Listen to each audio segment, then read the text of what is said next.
Hello, I'm ScriptStriker, and in front of you right now is Return to Overdrive, a Skylanders comic, and it shows that I'm the most valued Skylanders YouTuber.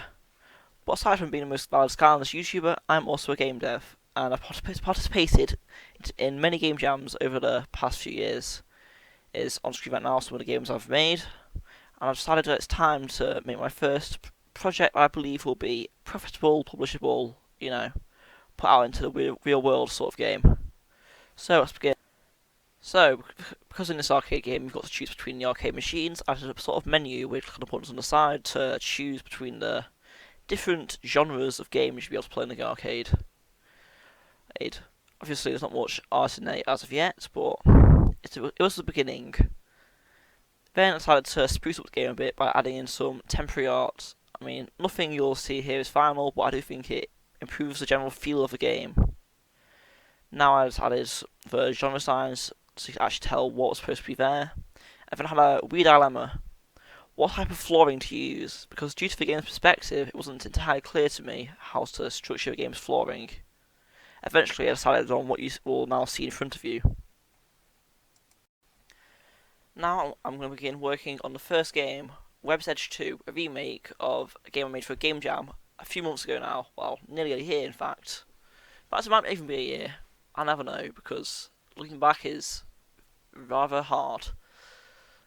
So start off with just making the basic game. You move your web to defend your spider from the evil little bouncy green spiders. Didn't use any difficult art because at this point it was all about prototyping the main game loop. Then, of course, I added cool art because art is life, even though I'm not very good at it, as you'll see later. And then I also added it a spawning loop so that the game was now playable. Every 2 seconds another spider spawns, one of the spawners in the corners.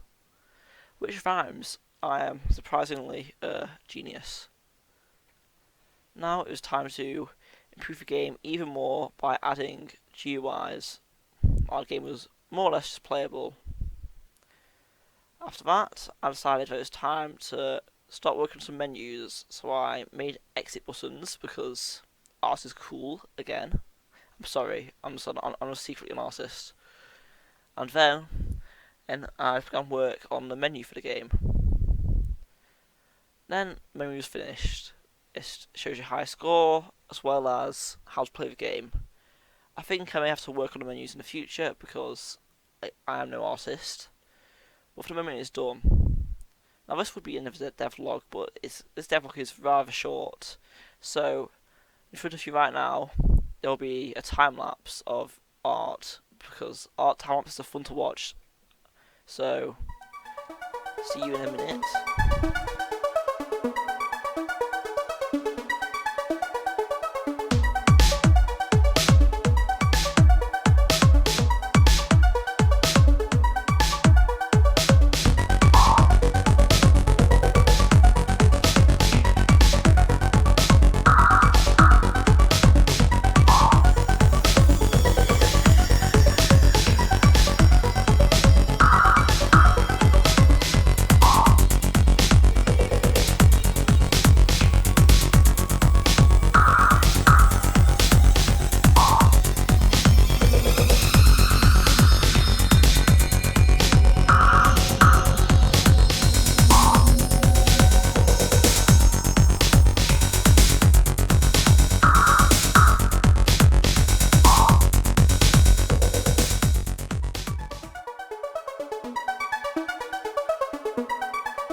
I hope you enjoyed the time lapse. The rosette I was creating didn't exactly turn out the best, but it's what it is. I'll be using it in the next devlog.